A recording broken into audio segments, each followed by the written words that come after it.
Stimmt, wir waren in dieser Soccerhalle. Haben wir gekickt, yes. Wird man auf der Bühne geboren? Meine erste Aufgabe war, Hundescheiße wegzumachen. Es sind immer kleine Schritte, die zu den großen Türen führen. Wenn ich eine Sache gelernt habe in diesen letzten 9 Monaten, auch Kirchengründung. Wieso bleibst du dran? Ich glaube, es ist die Zeit, wo Gott wirklich junge Menschen ruft. Wirklich ruft, ihm nachzufolgen. Die Angriffe, die haben wir erwartet, aber wir haben nicht erwartet, von welcher Richtung sie kommen. Sunday Night on Air. Schön, dass du dabei bist. Heute mit einem speziellen Host, mit einem speziellen Gast heute. Es ist niemand bei mir als... niemand anderes. Okay. Sunday Night on Air. Heute mit einem speziellen Host und mit einem speziellen Gast. Ich freue mich heute gemeinsam mit Henok, mit dir einfach einen Talk zu haben. Wenn du jung bist... Du spürst ein Calling, du möchtest Reich Gottes bauen, dann ist dieser Podcast für dich. Wir möchten sprechen über Kirche bauen, wir möchten sprechen über Herausforderungen, aber auch über was alles das Pastor sein, Kirche bauen mit sich bringt. Und ich freue mich, das gemeinsam mit dir machen zu können. Es gibt so vieles, was wir sprechen könnten. Extrem. Stunden. Wir könnten sprechen über die Küche von unseren Müttern, afrikanische Mütter. Das, was uns verbindet? Genau, die beste Küche. Ja, beste Küche. Wir könnten sprechen über Fußball. Oh, let's go. Oder Arsenal London. Arsenal London, ja. Oh man, Yeah. man, diese Saison. Ja, wir beten für Manchester City. Ja, genau. Oder über BVB können wir auch sprechen. Oh, BVB müssen wir beten. Ja, das ist diese Saison auch nicht gut. Yeah. Oder wir können über FIFA zocken. Ich glaube, wir hatten schon in der Vergangenheit ein Game. Ja, wir hatten ein Game. Wer hat gewonnen eigentlich? Ich weiß es gar nicht mehr. Fußball gespielt hatten wir auch schon einmal und ich glaube, du hast mich getunnelt. Echt jetzt? Ja. Ah, krass. Ja. Stimmt, wir waren in dieser Soccerhalle. Ja, genau. Dann haben wir gekickt, yes. Genau. Ey, müssen wir wieder kicken gehen. Ja. Es ist schön, dass du da bist. Wir sind schon etwa 6 Jahre unterwegs gemeinsam am Flughafen Zürich. Da hat's angefangen. Ich habe dich abgeholt fürs Youth Camp in Melchseefrutt. Stimmt. Youth Camp, das ist... Oh mein Gott, es war so kalt. Ich erinnere mich nur, es war kalt. Du warst da dran an deinem Buch. Yes. Das weiß ich noch. Du warst in New York und wolltest nach Europa kommen. Genau. Und erzähl doch am besten ein bisschen von dir, damit die Zuhörer wissen, wer du bist. Yes. Du hast schon so vieles erlebt und heute kennt man dich als Pastor, als Evangelist auf verschiedenen Bühnen. Und ich glaube, es ist cool, wenn die Leute ein bisschen von dir hören, wer du bist. Yes, also ich bin Henok, 29 Jahre, bald werde ich 30, ich krieg die Krise. Gott ist mit mir, ich habe noch ein paar Monate. Bin Pastor in Frankfurt, ich bin in Frankfurt groß geworden, Frankfurt 069, das ist meine Hood. War 4 Jahre in New York als Missionar, durfte dort jungen Menschen und Kindern dienen, sehr prägende Zeit. Und das war da, wo wir uns dann getroffen haben. Ich war noch ein paar Monate in Amerika und habe gebetet, ob ich wieder zurück nach Deutschland komme. Habe zu dem Zeitpunkt an meinem Buch gearbeitet, Jung sterben, was dann wenige Monate später released worden ist. Und ja, seit 2019 in Deutschland. In Stuttgart war ich dann für weitere 4 Jahre im Gospelforum, durfte dort meine ersten so richtig pastoral Aufgaben übernehmen, Verantwortung lernen. Holy Spirit Night, die Holy Spirit Night, oh yes. Ja. Auch in der Corona-Zeit, es war crazy. Für die HSN nicht kennen, crazy Event, wo ganz viele junge Leute Jesus begegnen. Und jetzt seit Anfang dieses Jahres, 2024, Kirchengründung in Frankfurt. Und wir erleben gerade eine wilde Zeit. Das ist kurz zu mir. Ich bin verheiratet, 2 Kinder. 2 süße Mädels. Oh, die sind unglaublich. Danke, Jesus. Du hast ja auch 2 Mädels. Ja, Bro. Wie ist es als Papa? Hey, ist schon gut. Es ist streng. Es ist schlaflose Nächte teilweise, aber ich liebe es. Es ist einfach Mädchen, das sind die Besten. Come on. Deswegen, Leute, gönnt euch. Ja, genau. Hey, ich muss einfach dann ins Gym gehen. Bevor sie so 13, 14 werden, da gehe ich ins Gym. Doch fett Anabolika rein. Let's go. Da bin ich so der Mean Dad. Der Mean Dad. Und dann haben alle andere Jungs Angst. Genau. Hey, ja, wenn wir uns sehen, dann geht es oftmals ums Königreich. Yes. Es geht oftmals um Jesus, um Kirche. Wir treffen uns immer wieder da. Es gibt so viele Themen, aber irgendwie Jesus verbindet uns. Und auch irgendwie das Investieren in die nächste Generation. Und du hast schon so vieles erlebt, du bist auf so vielen Bühnen zu sehen, Konferenzen, die du eingeladen wirst. Und meine erste Frage an dich, Henok, wird man auf der Bühne geboren? Natürlich nicht. Ja, aber natürlich nicht. Ich sag mal so, die Bühnenmomente sind Momente, aber es sind, ich glaube, die viel wichtigeren Momente in der Stille mit Jesus, in der Gemeinschaft mit Jesus. Wir reden oft darüber, was es heißt, unterwegs zu sein. Es sieht immer von außen richtig cool aus und boah, beste Zeit, aber es ist ein Riesenopfer, was man bringt.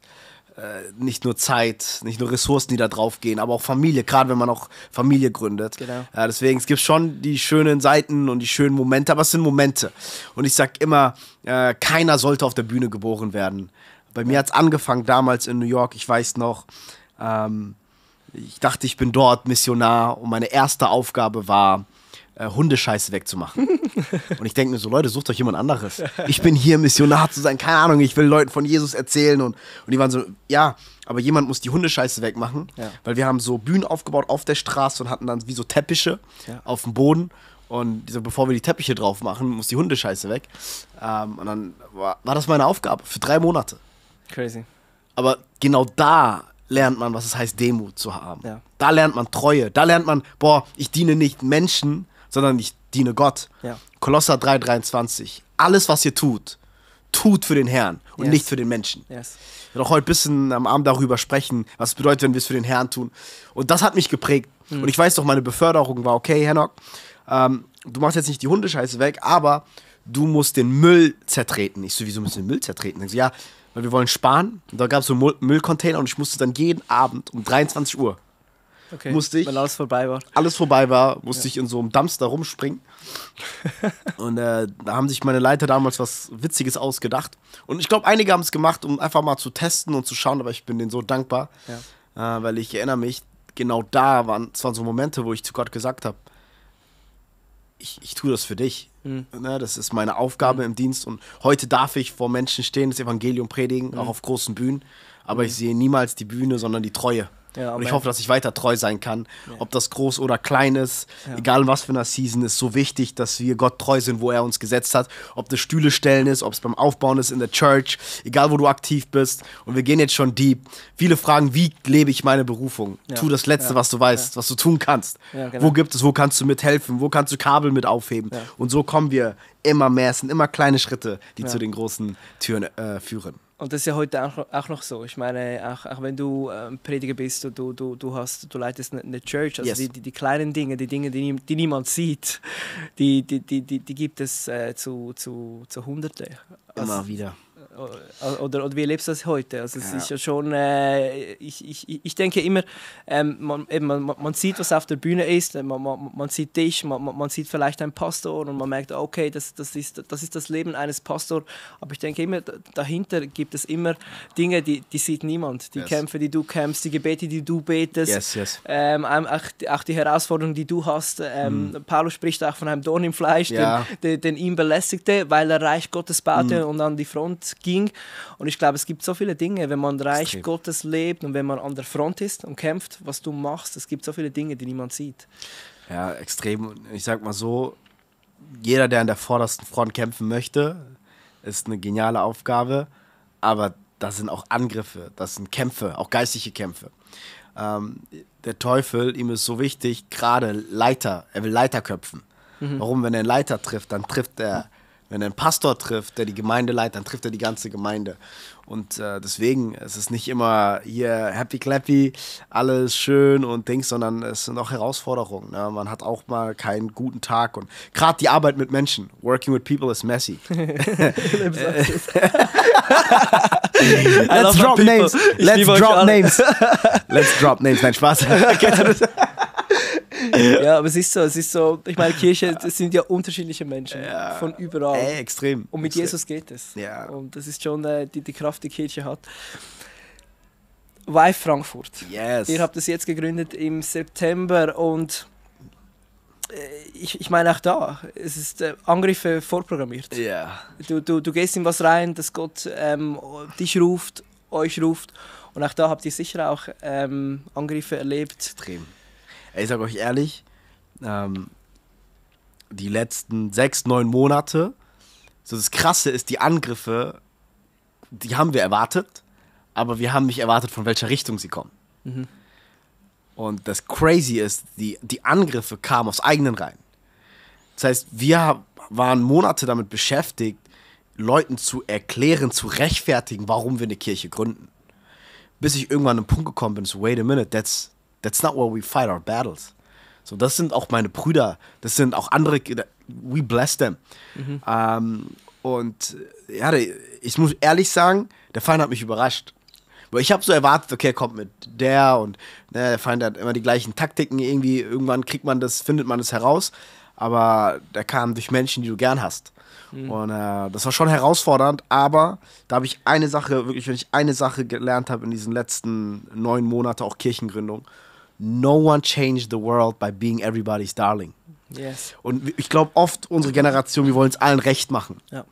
Aber wenn wir wirklich unsere Berufung leben wollen, wenn wir wirklich das machen, wo Gott zu uns gesprochen hat, dann geht es nicht dabei, everybody's darling zu sein, sondern Gottes Darling zu sein. Dass wir ihn glücklich machen und nicht irgendwie Menschen. Und das ist da, when you push through und in diesen Momenten, wo Gott auch dann Türen geöffnet hat. Aber das war schon krass. Ja, und natürlich auch gab es geistliche Angriffe und auch es haben Leute versucht, gegen uns zu gehen, aber auch andere Mächte und alles. Also wirklich, man hat so das Gefühl gehabt, die Stadt hat dagegen gekämpft, aber Crazy. In Christus sind wir Sieger. Ja. Und der Feind kann nicht das verfluchen, was Gott gesegnet hat. Oh, und Gottes Hand war auf unser Leben, auf unsere Church. Und deswegen, das Schöne am Christentum, das Christentum ist ja gewachsen in Zeit Unterdrückung ja, genau. Und Pressure.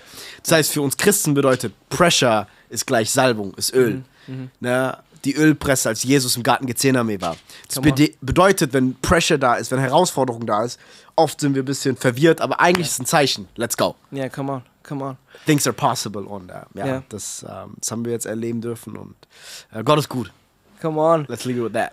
Ich finde es so crazy, weil ja, man hat das Gefühl, man baut Reich Gottes und es ist einfach, ja, wie soll ich sagen, es ist einfach, man läuft da einfach durch, die Leute kommen und es ist eine einfache Sache, aber eben, es sind Mächte, die dagegen ankämpfen und da hilft es einem auch dran zu bleiben, weil man weiß, man baut am Richtigen. Ja. Und das ist ja das Schöne am Reich Gottes, wir bleiben dran, wenn wir Angriffe erleben. Und die nächste Frage an dich, Henok, wieso bleibst du dran? Oder ich glaube, es ist auch immer so eine Commitment-Frage. Oder wie weit geht das Commitment? Ja. Weil ich merke, ja, der Feind greift an. Teilweise sind die Angriffe heftiger, teilweise weniger heftig. Aber wie weit geht das Commitment? Oder lass uns ein bisschen über Commitment sprechen. Ich glaube, wichtig, wenn wir über das Thema Commitment reden, ist, wem gilt unsere Loyalität? Wem gilt unser Commitment? Gilt es Menschen, Leitern oder gilt es Gott? Und ich habe ganz klar in meinem Leben gesagt, so, meine Loyalität ist gegenüber Gott zuallererst. Es steht über jedem Menschen. Und ich glaube, dass für mich auch dieses Jahr ein Jahr war, wo Gott mich getestet hat. Ich glaube, manchmal haben wir Monate, Phasen, wo Gott uns testet. Bleiben wir dran, wenn es sich nicht gut anfühlt. Ja. Bleiben wir am Kreuz. Ich habe übrigens gestern auf einem Event habe ich genau darüber gesprochen. Bleib am Kreuz. Als Jesus gekreuzigt worden ist, wo waren die Jünger? Die haben sich versteckt.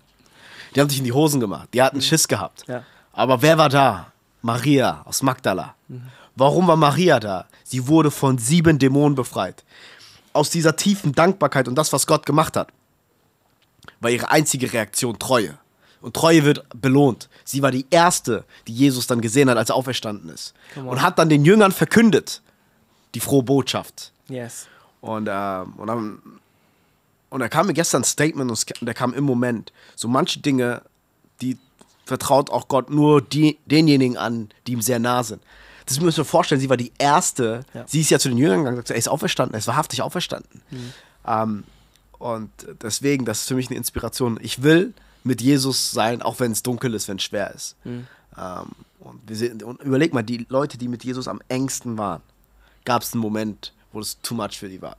Und sie haben sich versteckt, haben nicht daran geglaubt, dass er aufersteht. Ja, deswegen, es wird auch so Phasen geben, aber ja, das Commitment ist da wichtig. Commitment gegenüber Gott. Ja, gegenüber Gott. So, wir sind eine Generation, apropos Commitment mal von einem anderen Engel betrachtet. Let's go. Sich für eine Sache zu committen ist heute das ist hart. Weil man will immer Instant-Resultat haben, man möchte ausprobieren. Man möchte auch wenn man sich committet, dann möchte man sehen, was die Früchte daraus sind. Und hast du Tipps oder warum lohnt es sich zu committen oder warum lohnt es sich dran zu bleiben? Safe. Und einfach sagen, ja, wenn ich ein Ja gebe, dann ist es auch ein Ja. Ja.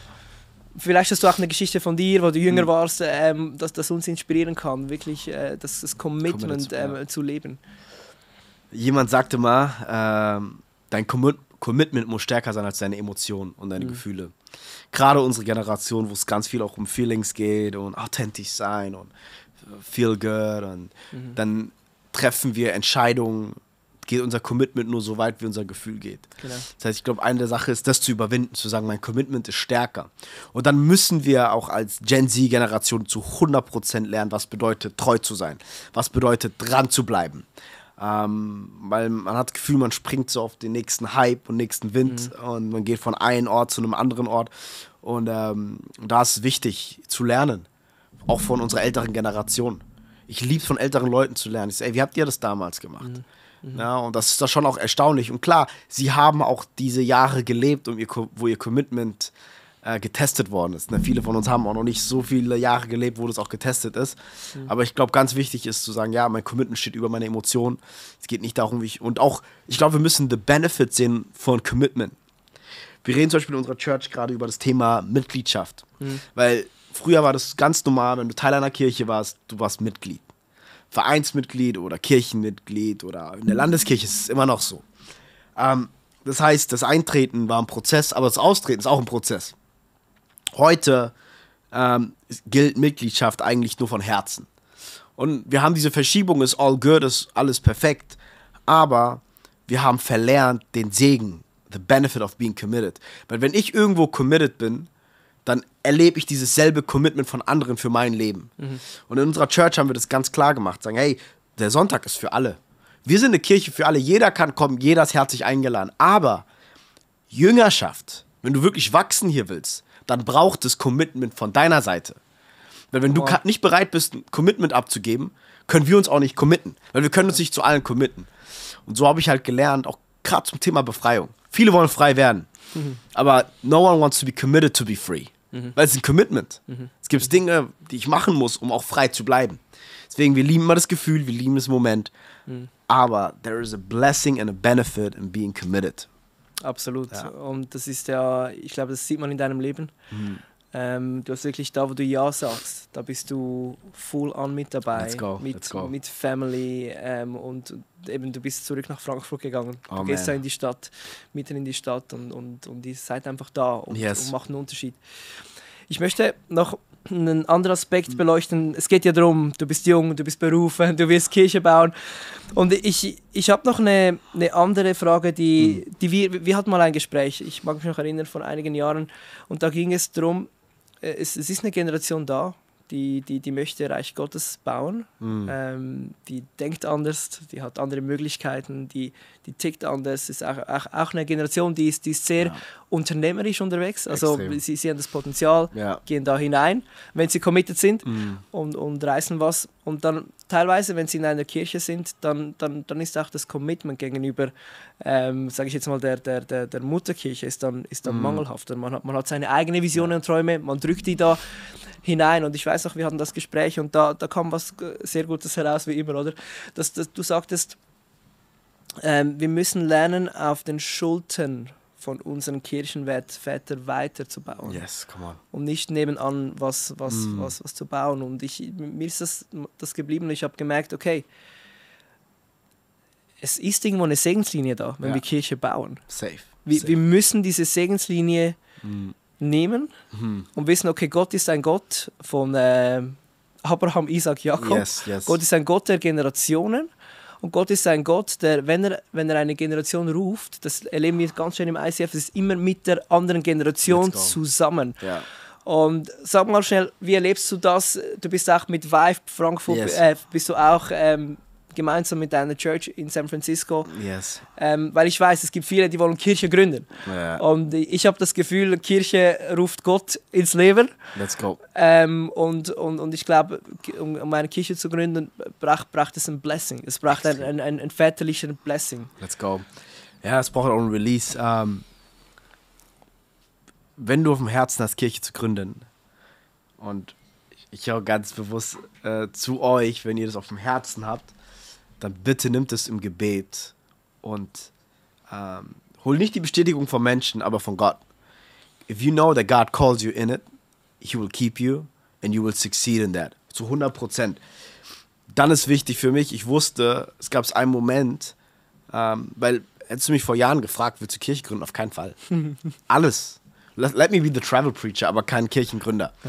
Aber der Unterschied war dann, als ich auch die Vive Church kennengelernt habe und da eine Vision gab, wo ich sage, boah krass, ich kann unter dieser Vision kommen und auch lernen und auch wachsen. Das hat mich so geprägt. Wir waren in Kalifornien und ich war so, wow, lang hat Kirche mich nicht mehr so inspiriert.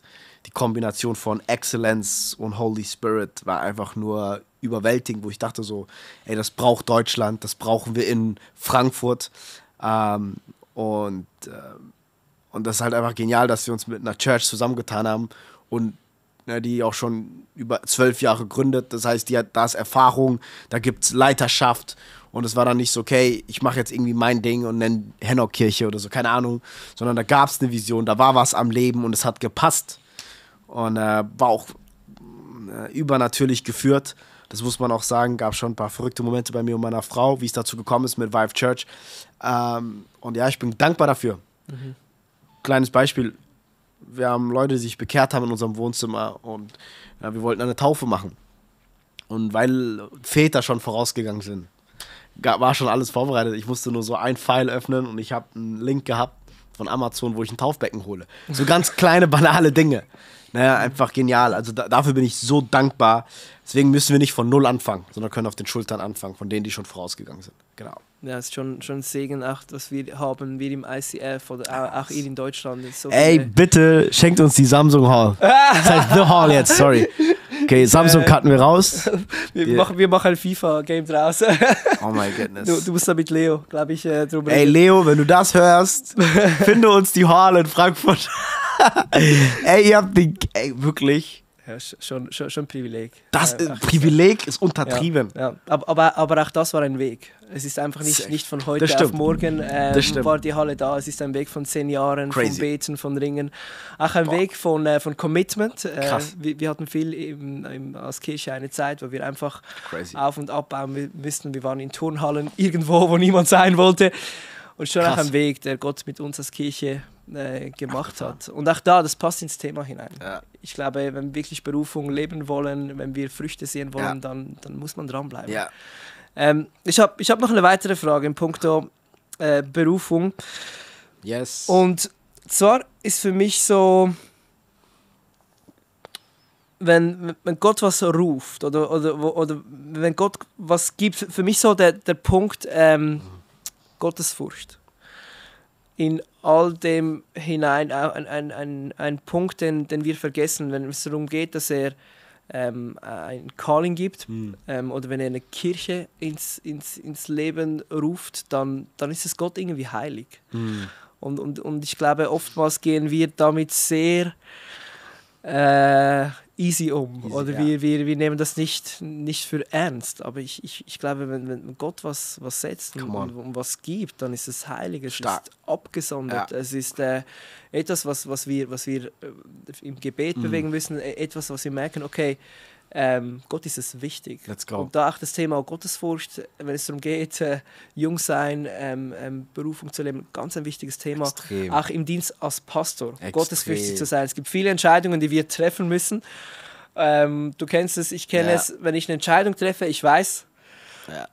Es impactet viele Leute. Es impactet viele Leute. Ja. Und ich weiß, hey, das ist jetzt einfach... ist wichtig, dass ich mit Jesus zusammen diese Entscheidung treffe. Und erzähl ein bisschen von dir. In diesem Thema, ich weiß, du bist ein gottesfürchtiger Mann, auch viel, wenn wir sprechen, dann kommt das hervor. Was Gott will, sein Wille, nicht mein Wille. Let's go. Ja. Krass. Ja, überhaupt das Thema Berufung und Gottesfurcht und wie wir das auch gemeinsam connecten können. Ich glaube, wenn du anfängst in der Furcht Gottes zu leben, das bedeutet Furcht Gottes, was bedeutet es? Gott zu ehren, ihn an erster Stelle zu haben, Jesus first. Ne? Es geht dann hier um der Conference genau um dieses Thema. Genau, da kommt deine Berufung. Your calling will follow you actually. Und auch die Berufung, die Gott uns gegeben hat, nicht nur einfach easy zu nehmen, sondern und wie passiert das? Ich glaube, wenn du erkennst, dass die Berufung, die Gott dir gegeben hat, das Beste für dein Leben ist, weil er der Architekt ist. Er ist der Bauherr, er weiß ganz genau, was gut für dich ist. Und ich glaube, wenn Leute das realisieren, wie kostbar und heilig ist diese Berufung, dann werden wir nicht damit umgehen wie, keine Ahnung, was ganz Simples. Ich glaube sogar, dass wir sehr viel an Erfüllung und Freude in unserer Berufung finden. Weil in dem Moment, es gibt zwei Fragen, die der Mensch sich stellt. Wo gehe ich irgendwann hin? Wo es ums Thema Ewigkeit geht. Aber auch die Frage, wo komme ich her? Und das ist Identität, aber auch in diesem, wo komme ich her? Nicht nur, wer bin ich, sondern was ist mein Auftrag? Die meisten Jugendlichen fragen, was ist meine Berufung? Und ich glaube, in dem Moment, wo du Gott an erster Stelle hast, deine Berufung wird dir folgen. Matthäus 6,33, trachte zuallererst das Reich Gottes. Und alles andere wird dir zufallen. Das heißt, in dem Moment, wo du in Furcht Gottes lebst, in Ehrfurcht, wo du ihn ehrst, your calling is connected. Your calling is connected, ja, extrem wichtig.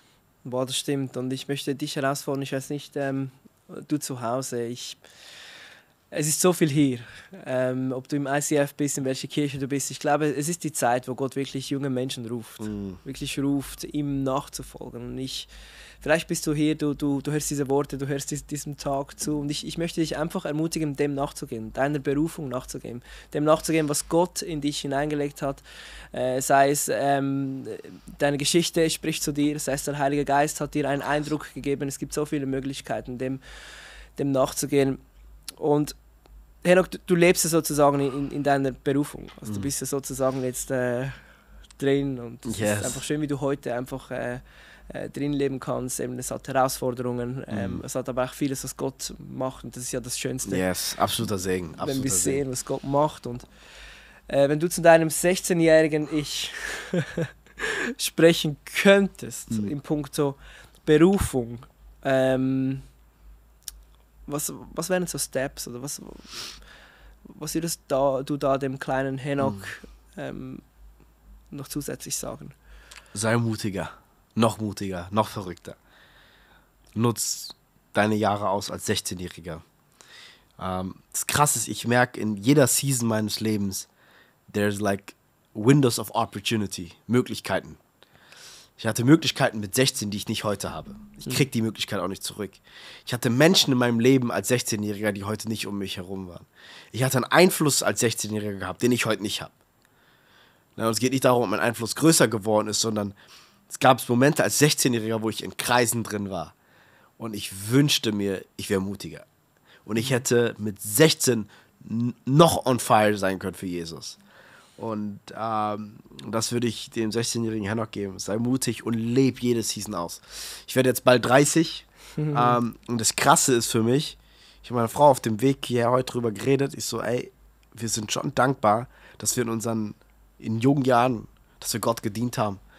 Wir haben nach unserem Abitur sind wir nach Amerika, haben unser Kontinent, unser Land verlassen, haben Gott gesucht, ihn zu ehren, haben jung geheiratet, Kinder bekommen und dann mit all unserem Leben ihn zu ehren und wir sehen jetzt die Früchte.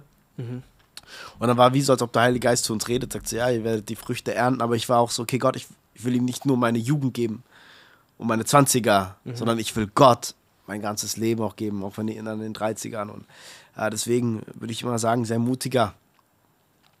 Ich glaube, ganz viele Leute, das Einzige, was dir eigentlich zu deiner Berufung fehlt, ist Mut. Ganz viele, die auch heute zuschauen. Gott hat dir Dinge in dein Herz gelegt, er hat dir Gaben, Talente gegeben. Und was es heute braucht, ist Mut. Nicht in dieser Angst zu bleiben, weil Fear always wants to keep you captive. Aber Glaube setzt dich frei. Und ich werde auch heute genau darüber reden, wie Angst uns packt. Ja. Und ganz besonders heute über ein Thema, weil ich habe in den letzten Jahren viel über Gottesfurcht geredet. Und ich war so, ja krass, Gottesfurcht ersetzt Menschenfurcht, aber viele von uns sind so gepackt von dem, was unsere Familie denkt. Ja. Was denken Freunde von mir, Genau. wenn ich jetzt in der Kirche sonntags diene? Ich glaube, Berufung können wir erst dann leben, wenn wir diese Angst überwunden haben. Und deswegen will ich alle ermutigen, überwinde diese crazy Angst und lebe das Leben, was Gott für dich da hat. Das ist das Beste, was du machen kannst. Du und Mary, ihr lebt es mit euren Kindern. Deswegen bist du auch für mich eine Inspiration. Die Freude, die du trägst, den Frieden, den du trägst, die Salbung auf dein Leben, den Impact, den du hattest über Jahre, Decades schon. Und es ist schon genial, dass man, ja, ob das damals beim ICF Kids ist und jetzt Youth, ist crazy. Deswegen. Ja, das ist crazy. Privilege. Ja. Ich habe mich gerade gefragt, was hilft dran zu bleiben über Jahre, weil ja, du bist jetzt schon einige Jahre dran, ich bin einige Jahre dran, ihr seid wahrscheinlich zu Beginn oder auch schon einige Jahre dran, aber was hilft, weil wir wollen ja den Lauf vollenden. Ich glaube, das Schöne ist, wenn wir irgendwann mal gehen, wenn wir nach Hause gehen, unseren Schöpfer anschauen, dann möchten wir irgendwie wissen, wow, wir haben das gelebt. Let's go. Wir haben das gelebt und vielleicht kannst du 2, 3 Dinge sagen, die dir in den Sinn kommen. Ich überlege mir auch noch was braucht es, damit wir den Lauf vollenden können und auch wirklich ja. Es gibt einen Vers im Alten Testament, wo geschrieben steht, lass das Feuer brennen auf dem Altar. Let it burn. Und wie brennt Feuer immer weiter, ist mit Holz. Du musst immer wieder Holz holen. Und ich glaube, unsere Gen Z-Generation, wir lieben Feuer, wir lieben es, aber wir mögen kein Holz. Du brauchst das Holz, damit es weiter brennt. Und ich glaube, die Aufgabe, die wir haben, auch in den nächsten Jahren, ist, dass unser Feuer auf dem Altar weiter brennt. Das heißt, unsere Leidenschaft, unsere Liebe, diese erste Liebe, die wir auch hatten, als Gott uns gerettet hat. Deswegen lesen wir auch in der Offenbarung, so die Liebe erkaltet. Ja. Und sie haben die erste Liebe verloren. Und deswegen, dass wir da dranbleiben. Das Feuer muss weiter brennen. Deine Leidenschaft für Jesus, gekoppelt mit dem Wort Gottes, mit Erfahrung, mit Tiefe, am Kreuz bleiben. Und egal was kommt, dranbleiben. Come on, wow. Schön. Für mich ist schon auch, wow, that's good. Yes. Für mich ist schon auch so unterwegs sein mit dem Heiligen Geist. Let's go. Er ist mein mein bester Leiter. Yeah, und ich merke, Ministry machen ohne Heiliger Geist ist schwierig. Dry. Wirklich dry. Und es ist so schön, wie ich einfach wöchentlich oder täglich fast, werde ich von ihm geleitet. Und ich glaube, da an dieser Quelle der Kraft zu sein, Quelle der Weisheit, er ist mein Lehrer, da dran zu bleiben, das ist eigentlich auch ein wichtiger Komponent, wo ich merke, brauche ich, um Reich Gottes längerfristig zu bauen. Und auch die Freunde. Let's go. Die Leute, mit denen ich mich umgebe. Ich merke, es ist so wichtig, dass ich Freunde habe, die mir helfen, dran zu bleiben. Sehr gut.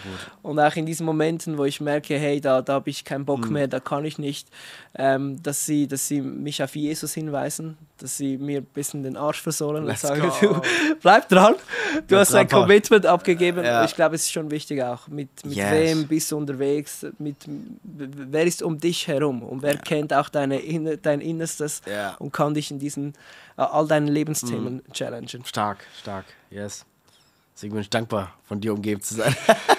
Same, es ist wirklich immer schön. Man braucht gute Leute um sich herum, auf jeden Fall. Safe. Hey, jetzt noch die letzte Frage. Yes. Es ist ja um Silvester herum. Let's go. Hast du Tipps fürs neue Jahr? Gen Z, wenn du Tipps geben kannst. Ey, starte mit Gott. Starte mit Gott in diesem Jahr. Und ich möchte dir einen Ratschlag geben, es hat mir geholfen. Ich liebe das Rumböllern und Silvester. Aber was ich immer liebe, ist, dass ich um 23:55 Uhr anfange zu beten. Und auch wenn es so 5 Minuten ist. Dass ich sage, egal wie mein Jahr war, ich ende mit Gebet. Das heißt, ich gehe in das Jahr rein in Prayer. Und dann ist Mitternacht und dann geht's los. Die böllern wahrscheinlich schon vorher auch. Und dann starte ich das Jahr mit Gebet. Das heißt, egal wie mein Jahr davor war, es endet mit Lob, Dank. Und egal wie mein Jahr 25 sein wird, es startet mit Dank und Lob und Gebet. Und das mache ich seit 12 Jahren. Seitdem ich on fire bin mit Jesus. Und das, glaube ich, hat meinen Hintern gerettet. Because it doesn't matter how the year was. Ja. I end with Jesus and I start with him. Yeah, that's Er ist good. Alpha und Omega. Come Anfang on. und Ende. Let's go. Willst du für die Leute beten? Ja, sehr Jetzt gerne, gleich. sehr gerne. Yes, Jesus, ich danke dir für jeden Einzelnen, der heute hier ist und es auch daran sehen wird und hören wird. Und ob die unterwegs sind, gerade auf einer Autofahrt, in der Schule, egal wo dieser Podcast gesehen und gehört wird, bete ich, dass es zum Segen sein wird. Heiliger Geist, berühre du uns doch jetzt in diesem Moment und setze Berufung frei auf einer übernatürlichen Art und Weise. Ich danke dir einfach für das, was du auch heute Abend tun wirst. Ich danke dir für Paul, für Miri. Ich danke dir für das ICF, für Pastor Leo und Susanne. Ich danke dir einfach für das, was sie getragen haben und auch weitertragen werden. Jesus, wir segnen jetzt diesen Abend und we bless the people in Jesus' name. Amen. Amen. Let's Amen. go. Wow, Let's vielen go. Dank, Henok. Sehr gerne. Es hat mir sehr Spaß gemacht. Hey, krass. Haben wir noch Richtig nie nice. gemacht. Erstes Mal, fresh. Ich hab's übelst gefallen. Ja. War deep. Wirklich. War wie so ein Gespräch. Ja, war wirklich Gespräch. Ich habe wieder einiges mitgenommen. Ich hoffe, es ihr auch. Let's Und go. ich hoffe, es hat euch Spaß gemacht, was gebracht. Wenn ihr Fragen habt, schreibt in den Kommentaren. Folgt unserem Channel. Und schön, dass ihr mit dabei wart. Bis zum nächsten Mal. Sunday Night on Air. Bam! Bam!